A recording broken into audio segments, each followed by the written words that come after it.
নমস্কার বন্ধুরা, রুচি রান্না কিচেনে আপনাদের সবাইকে স্বাগত জানিয়ে শুরু করছি আজকের রেসিপি। আজ করছি সিলভার কাপ মাছ দিয়ে কুমড়ো শাকের তরকারি। প্রথমে আমি শাকটাকে কেটে নিচ্ছি।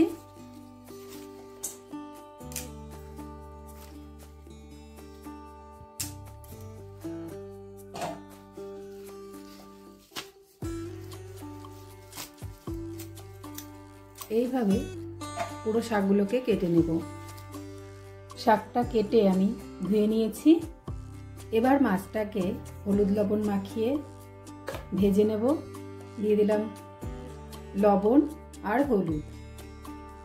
মাছের গায়ে ভালো করে হলুদ লবণটাকে মাখিয়ে নিতে হবে।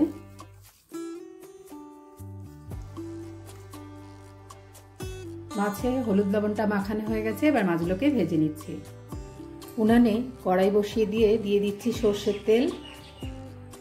তেলটা ভালো গরম হলে আমি একটু লবণ ফেলে দিচ্ছি তেলে। আর এবার খুন্তি দিয়ে ভালো করে ছড়িয়ে দিচ্ছি তেলটাকে। আর এবার দিয়ে দেবো মাছগুলোকে।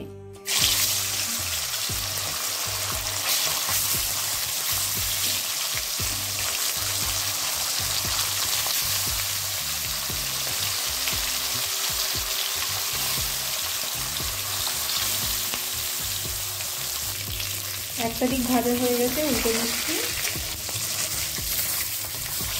মাছ ভাজাটা হয়ে গেছে, তুলে নিচ্ছি।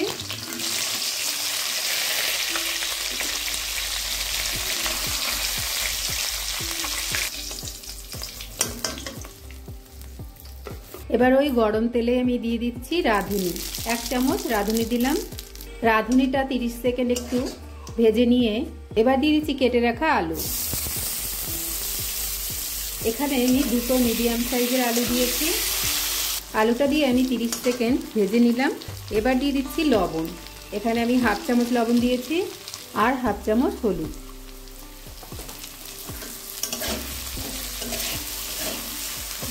আলুটা দিয়ে 1 মিনিট ভেজে নিলাম। এবার দিয়ে দেবো জল। জলটা দেওয়ার পরে কিছুক্ষণ অপেক্ষা করব, জলটা যতক্ষণ ফুটে না ওঠে।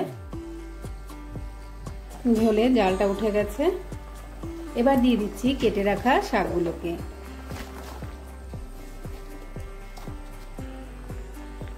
শাকটা দেওয়ার পরে একটু নাড়িয়ে দিচ্ছি।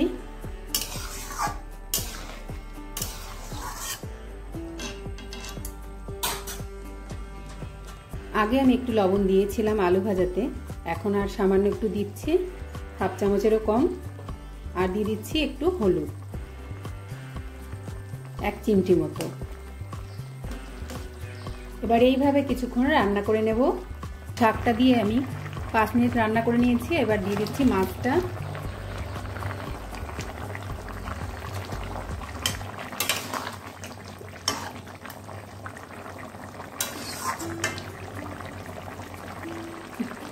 মাছটা দিয়ে আরও 5 মিনিট জাল করে নিলাম। এবার দিয়ে দিচ্ছি কাঁচা লঙ্কা বাটা।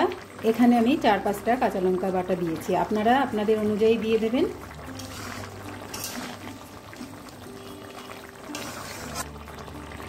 হয়ে গিয়েছে, মাছের ঝোলটা নামিয়ে নিচ্ছি।